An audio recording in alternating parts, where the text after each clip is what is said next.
Ethan Carter, 45 years old, sat on a leather-upholstered chair in the luxurious law office of William Prescott in downtown Greenwich, Connecticut. The conference room exuded the authority of the elite, a polished mahogany table, oil paintings hung on the walls, and the faint scent of sandalwood. Around me was the Ellison family. My wife, Margaret, her older brother Nathan, and her younger sister Eleanor. They were all dressed impeccably, from Nathan's bespoke suit to Eleanor's designer dress, as if this reading was a social event, rather than a moment to honor their father, Robert Ellison. In contrast, I wore a simple button-up shirt and slacks, feeling out of place amid the cold, piercing gazes of my wife's family. William Prescott, a man in his 70s with silver hair and gold-rimmed glasses, entered with a calm yet authoritative presence. He had been Robert's close friend and lawyer for over 4 decades. In his hands was a leather-bound portfolio containing the will of my father-in-law, the man I always considered a father. The atmosphere in the room grew heavy, almost stifling. Margaret sat beside me, but her eyes were fixed on Prescott, full of anticipation. Nathan tapped his fingers on the table, while Eleanor repeatedly adjusted her pearl necklace. They all knew Robert was a real estate billionaire, and today, everyone wanted to know their share. Before diving into the story, comment where you're watching from, and don't forget to subscribe so you never miss the latest video. Thank you all for coming. Prescott began, his voice deep and clear. Before we start, I want to express my condolences for Robert Ellison, not just my client, but a dear friend. He paused, his gaze sweeping the room. Nathan cleared his throat, signaling his impatience to get to the point. I could sense his eagerness, as if he was already calculating the money that would soon flow into his account. Prescott opened the portfolio and began reading the first provisions. Smaller bequests were announced: $50,000 for the longtime housekeeper, Mrs. Thompson, $100,000 for a charity Robert favored, and an annuity for his sister Clara, to ensure her comfort. No one in the room reacted much, as if these were merely warm-ups. I sat still, expecting nothing. Robert had always treated me well, but I never imagined I'd be in his will. To me, he was a spiritual father who taught me about integrity and the value of work, not a source of wealth. Then Prescott cleared his throat, his tone turning more formal. To my son-in-law Ethan Carter, I leave the sum of $30 million, to be transferred immediately into trusts established in his name upon the reading of this will. The room froze. I felt blood rush to my ears, my heart pounding. $30 million? The figure was staggering, beyond anything I could fathom. I was an ecologist, living on a steady salary from wetland conservation projects. I knew nothing about managing such immense wealth. I turned to Margaret, hoping for some shared understanding, but her eyes were icy, like a panther eyeing its prey. Nathan shot up, his chair scraping loudly against the hardwood floor. "What? This has to be a mistake, right, Prescott?" he shouted. Eleanor, usually composed, couldn't hide her panicked expression. "My father would never leave everything to him," she said, her voice dripping with contempt. Prescott remained unruffled. "This is Robert's clear intent. The terms are meticulously prepared and indisputable." He looked at me, his eyes briefly conveying sympathy, as if he knew what was coming. Margaret gripped my hand tightly under the table, her nails digging into my skin. "Ethan, you know this is a mistake, don't you? Papa would never do this without consulting the family," she whispered, her voice sweet but laced with menace. I pulled my hand away, trying to stay calm. "I don't know anything about this, Margaret," I replied, my voice firmer than I expected. "But if this is your father's wish, we need to respect it." "Respect?" Nathan interrupted, stepping closer to me. "You, an outsider, dare talk about respecting the Ellison family? My father was clearly manipulated." Eleanor nodded, adding, "He wasn't in his right mind in his final months." "We'll sue Prescott. This will isn't valid." My chest tightened. The Ellison family had never truly accepted me. To them, I was just an ordinary scientist, unworthy of Margaret, who was raised in luxury. Robert was the only one who saw value in me, but I never expected him to place me at the center of such a storm. I recalled our afternoons at Long Island Sound, when he spoke of using money to create change, not for show. Was this his way of testing me? Prescott raised his hand, calling for silence. "I advise against rushing to challenge the will. Robert anticipated every scenario, and I have documents proving all decisions were made with full mental clarity. He looked directly at Nathan, his gaze sharp as a blade. We shall proceed with the remaining terms. But no one paid attention. Margaret turned to me, a fake smile spreading across her lips. Ethan, we need to talk privately. This money belongs to the family, not just you. Her voice was soft, but I knew it. We'll discuss this, Margaret, she said, but not today. The room grew chaotic, filled with whispers and arguments. Prescott kept reading, but I barely heard him. My mind was spinning with the $30 million, and the pressure from my wife's family. I knew them well, Margaret with her extravagant parties, Nathan with his failed investments, Eleanor with her closet of high-end designer clothes. They had relied on Robert for too long, and now they saw me as the key to continuing their lavish lives. I was still reeling when I left William Prescott's office, my mind racing with the $30 million, and the cold, glaring eyes of the Ellison family. Driving my old Toyota Prius through the tree-lined streets of Greenwich, Connecticut, I couldn't stop thinking about Robert, my father-in-law. I first met Robert 15 years ago, when Margaret brought him to the family's mansion in Greenwich to introduce us. Back then, I was just a 30-year-old ecologist, fresh out of Yale with a degree in environmental science, working for a non-profit protecting wetlands. His perfect blonde hair and perfect smile were the epitome of high-class elegance.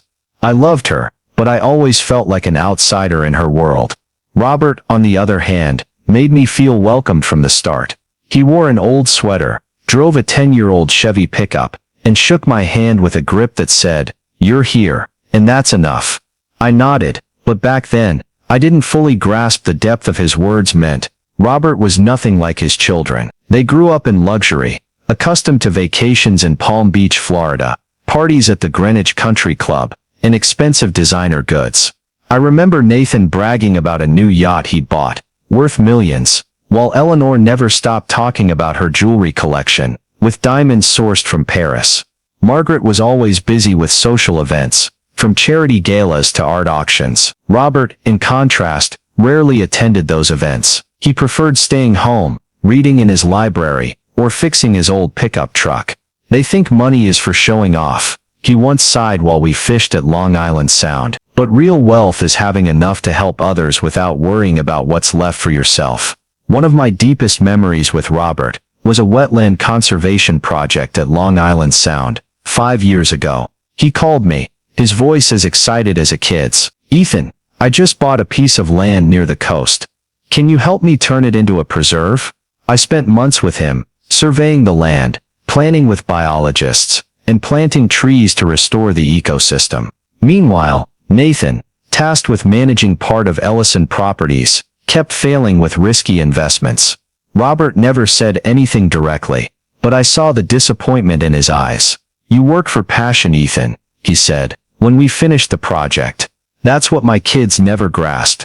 I also recall a special evening, a few months before Robert was diagnosed with cancer. He invited me to his library, where he kept old books and a scratched wooden desk from his youth. He handed me a cup of coffee, not the expensive whiskey Margaret used to entertain guests, and said, "Ethan, I've made some arrangements. You won't have to worry." I laughed, thinking he was joking. "Robert, I just need you to stay healthy." But he shook his head, his eyes twinkling with a hint of mystery. "It's not just about money, it's about justice. Some people have waited too long for a payday they don't deserve." At the time, I didn't understand what he meant, but now, after the will reading, those words echoed in me. In his final months, as cancer took its toll, I put my research projects on hold to be with Robert. I moved into the guest room at his mansion, caring for him when the nurses rested. Margaret and her siblings visited only a few times, always with their lawyer in tow, trying to discuss estate matters while Robert was still lucid. He always sent them away, saying there was still time. Once when it was just the two of us, he took my hand, his voice weak but firm. "They've taken too much from me, Ethan. Not just money, but trust." I was stunned to learn Nathan had borrowed millions from the company's funds, while Margaret spent as if Robert's wealth was infinite. But I didn't press further, wanting to be there for his final moments. When Robert passed, I was holding his hand. Margaret and Nathan arrived, 2 hours later, immediately asking for the key to his office. His funeral, as expected, was an extravagant spectacle. Robert would have hated an expensive casket, overflowing flowers, and a reception at the Greenwich Country Club that felt more like a networking event than a memorial. I stood in the corner with Claire Morgan, my college friend who always understood me better than anyone in the Ellison family. He'd find this darkly amusing. I told Claire, watching Nathan shake hands with investors, while Eleanor pretended to wipe tears. Claire handed me a glass of water, knowing I didn't drink at such events. "You okay?" she asked. I nodded, but deep down, I knew the real challenge was coming. Leaving Prescott's office, I felt Margaret's gaze following me, as if she was already planning her next move. I knew the Ellison family wouldn't easily let go of $30 million, but I also knew Robert chose me for a reason, and I wouldn't let him down. His lessons, about integrity, about using wealth to create value, were my compass. I only hoped I was strong enough to face what lay ahead. Robert's mansion in Greenwich, where I once shared warm memories with him, now felt cold as I stepped inside. Margaret, Nathan and Eleanor were already in the living room, the atmosphere taut like a stretched string. Margaret sat on a leather sofa, her dress as flawless as if she'd just stepped out of a gala at the Greenwich Country Club. Nathan stood by the fireplace, a glass of whiskey in hand, his gaze sharp as a knife. Eleanor, with her glittering pearl necklace, was scrolling through her phone, but I knew she was watching my every move. No one greeted me. I stood near the door, feeling like an intruder in the very house Robert had left to me. "Ethan, sit down," Margaret said, her voice sweet but laced with control. I shook my head, choosing to stand to keep my distance. "I think we should get to the point," I replied, my voice firmer than I expected. "What do you want?" Nathan smirked, setting his glass down on the table with a clink. "What do we want? Are you seriously asking that? $30 million, Ethan. That's Ellison family money, not yours, some swamp researching nobody." Eleanor looked up, adding, "My father must have lost his mind. No way he'd leave everything to you without telling us." Margaret raised a hand, signaling them to quiet, then looked at me with a fake smile. "Ethan, you know we love you, but this is a mistake. We need to fix it, for the good of the whole family." "The good of the family? You mean your good, right? Vacations in Palm Beach, yachts, casinos in Atlantic City." Robert chose me, and I'll honor his wishes.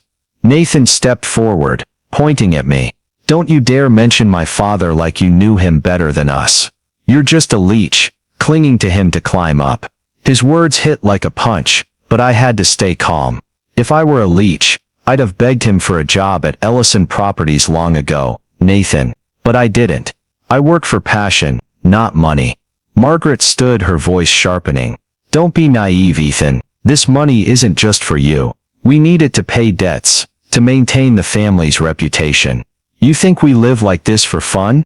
It's responsibility." I gave a bitter laugh.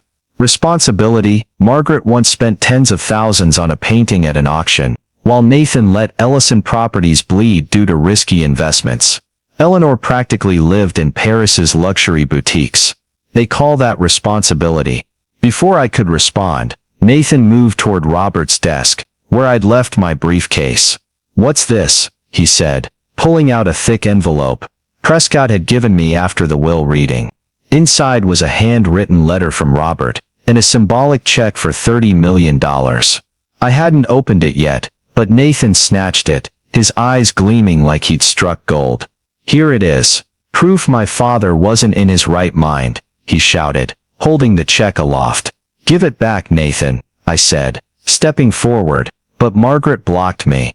"Ethan, calm down. This is just a misunderstanding. We can resolve it like family." But Nathan didn't stop. He tore Robert's letter to shreds, then pulled a lighter from his pocket and set the check ablaze. The flames consumed the paper before I could react. "Now there's nothing left to argue about," Nathan said, his voice triumphant. "You'll share the money, or no one gets it." I stood frozen, feeling like I'd been stabbed in the chest. Robert's letter, his final words to me, had turned to ash. But then I recalled Prescott's words. The money was already in trusts, and the check was merely symbolic. They could burn it, but they couldn't take what Robert had secured. I took a deep breath, regaining my composure. You think burning the check changes anything? The money's in trusts. Robert knew exactly what you'd do, and he protected me. Margaret paled, her fake smile vanishing. What are you talking about? She asked, her voice trembling. Nathan scoffed, but I saw unease in his eyes. You're bluffing. There's no trust. Eleanor, silent for the first time, stared at me as if trying to read my mind. I pulled out my phone, opening the banking app Prescott had shown me. Here, I said, holding up the screen for them to see. An account with a $15 million balance. Just part of the sum. Robert arranged everything. Burning the check only proved he was right about you. The room fell silent. Margaret sank into her chair, her hands trembling. Nathan stepped back, as if slapped. Eleanor muttered something, but I didn't catch it. I turned to leave, but Margaret called out. Ethan, wait, we can talk like adults. You don't need all $30 million, do you? Just $15 million to pay debts. To keep the family's reputation. We're husband and wife, Ethan. I paused, looking at her. Margaret, who missed my birthday for a party in Palm Beach. Who never asked about my work. About the days I waded through mud at Long Island Sound to save ecosystems. I said, my voice cold, but not today. The next morning, William Prescott called me to his office in Greenwich to discuss further. I arrived early, sitting in the waiting room, with a sense of anticipation. Prescott's office, with its dark wood furniture and shelves full of legal books, exuded solemnity. When he entered, holding a new set of documents, I noticed his expression was graver than yesterday. Ethan, he said, his voice low. Robert instructed me to share this information with you, but only when you were ready. After last night's events at the mansion, I believe now is the time. I frowned, not understanding. Prepared how? Prescott opened the new portfolio, pulling out a copy of the will with highlighted clauses. Robert included protective provisions in the will. If anyone challenges your receipt of the $30 million, Ellison properties will be placed in a trust and sold to employees through an ESOP program. This ensures the company doesn't fall into the hands of those he didn't trust. I was stunned. Robert hadn't just safeguarded the money, but also his business legacy from his children's irresponsibility. Prescott continued. Furthermore, the Greenwich mansion is now yours, per trust activated immediately after Robert's death. Margaret, Nathan, and Eleanor were allowed 30 days to arrange their departure, but after last night's actions, I believe you have the right to request they leave sooner. I clenched my fists, feeling both resolve and anxiety. The mansion held precious memories with Robert, but now it was also a battleground between me and the Ellison family. I nodded, my heart racing. Prescott opened the portfolio, pulling out a series of documents with legal seals. These are records of loans Margaret, Nathan, and Eleanor took from Robert over the past 15 years. He said, sliding them toward me.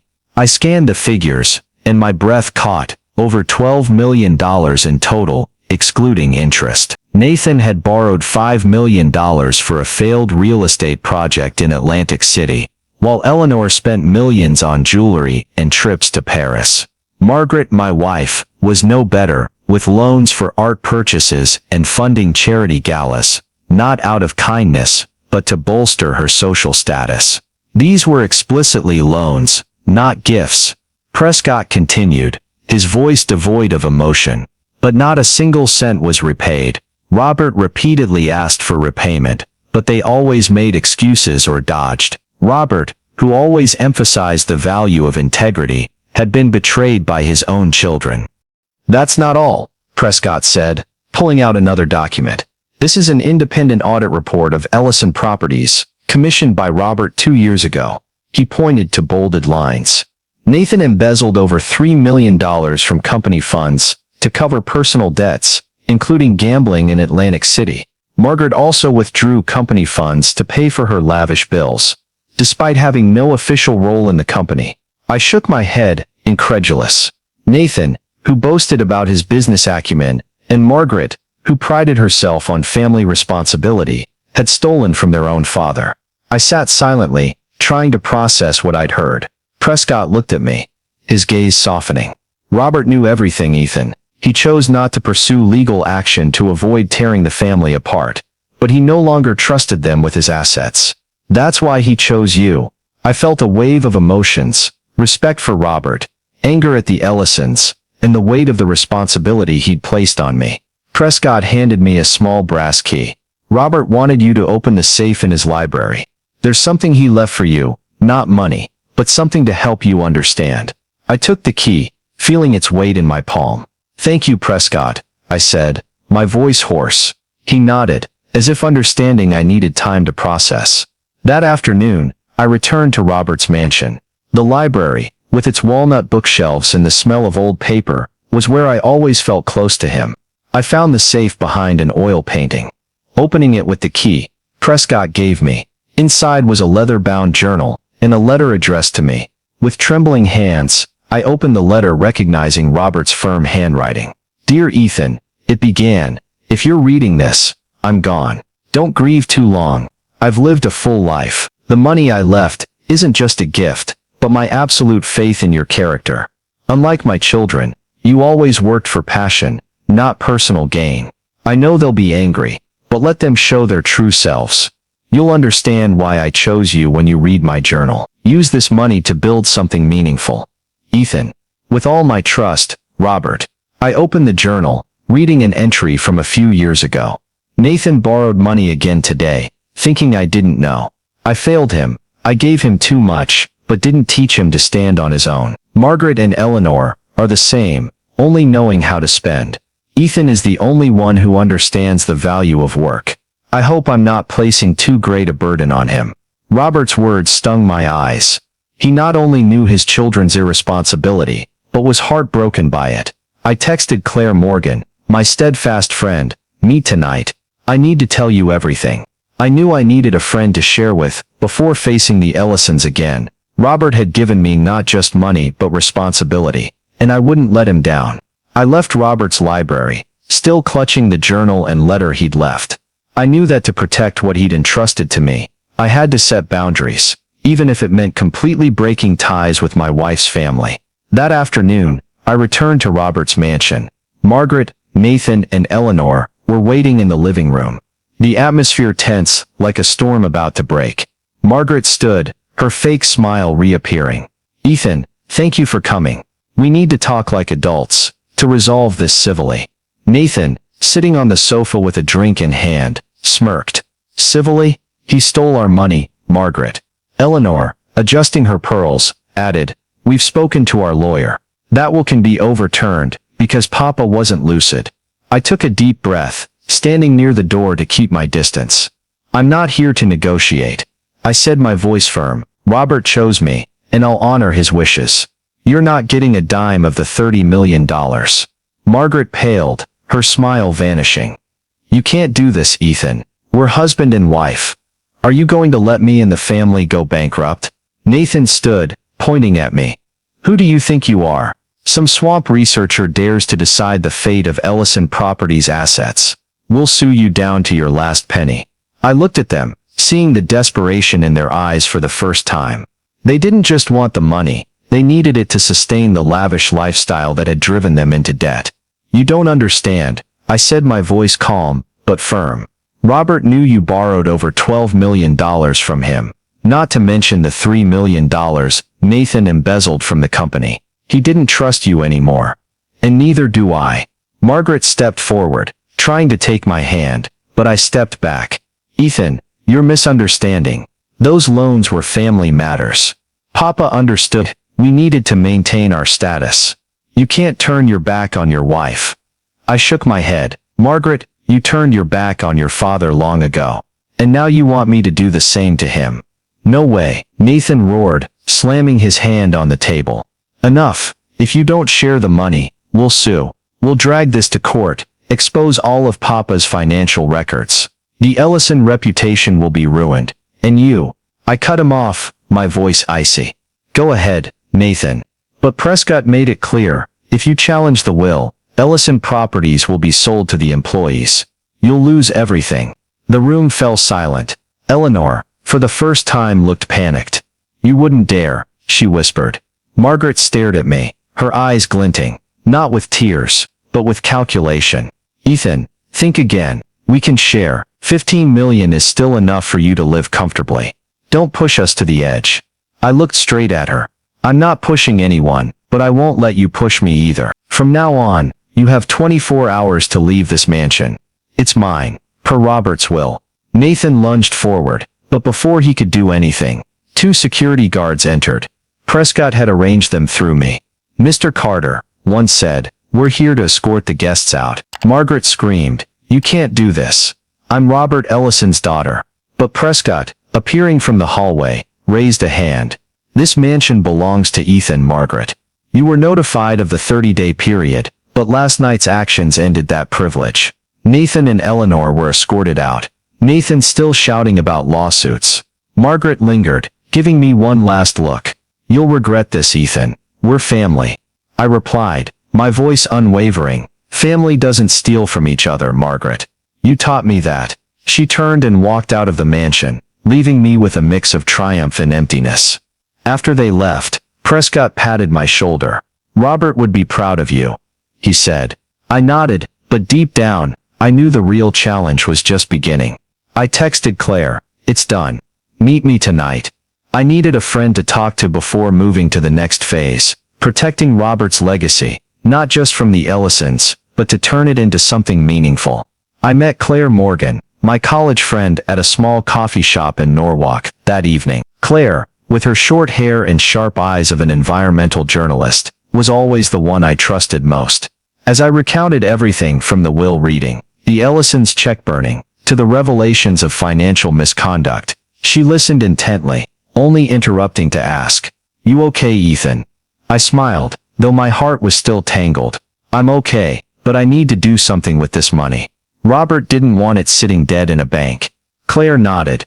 "You've talked about Robert's dream, a nature conservation fund. Why not start there?" The idea of a conservation fund had been simmering in me for a long time. From our walks with Robert at Mianus River Gorge, or wetland protection projects at Long Island Sound, he always spoke of preserving nature for future generations, and I wanted to make that dream real. The following week, I contacted William Prescott to discuss the trusts. He introduced me to a financial advisor, Ellen Harper, who helped me plan to use the $30 million sustainably. "The goal isn't just to protect the money," Harper said, "but to use it to create lasting value." I decided to allocate a large portion to establish the Robert Ellison Conservation Fund, focusing on protecting New England's ecosystems, starting with purchasing 15,000 acres in the Housatonic River Valley, a biodiverse area threatened by urban development. Setting up the fund wasn't easy. I had to meet with scientists, lawyers, and local officials to ensure everything was legal and effective. But each step made me feel closer to Robert. I also began converting the Greenwich mansion into the fund's headquarters, keeping his mementos like the wooden desk he used for his journal, or the bookshelf filled with nature books. I didn't want the house to become a museum, but a living space where Robert's legacy could grow. During this process, I met Dr. Abigail Foster, a wildlife biologist at Yale University. Abigail was referred by a colleague to advise the fund on protecting migratory birds like the peregrine falcon. Our first meeting in a Housatonic field left me struck by her passion and deep knowledge. Abigail, with her brown hair tied high and mud-caked hiking boots, spoke about birds with a fervor I rarely saw. "We're not just saving species," she said, "but the ecosystems they depend on." Her words echoed Robert, who always saw the bigger picture. Abigail quickly became indispensable to the fund. We worked together, from field surveys to conservation planning, and I gradually saw her sincerity. Unlike Margaret, who calculated everything for social gain, Abigail cared little for money or fame. She drove an old Toyota, lived in a modest New Haven apartment, and often forgot to bill the fund for her consulting. "Money's just a tool," she said, during a meeting, unknowingly echoing Robert's philosophy.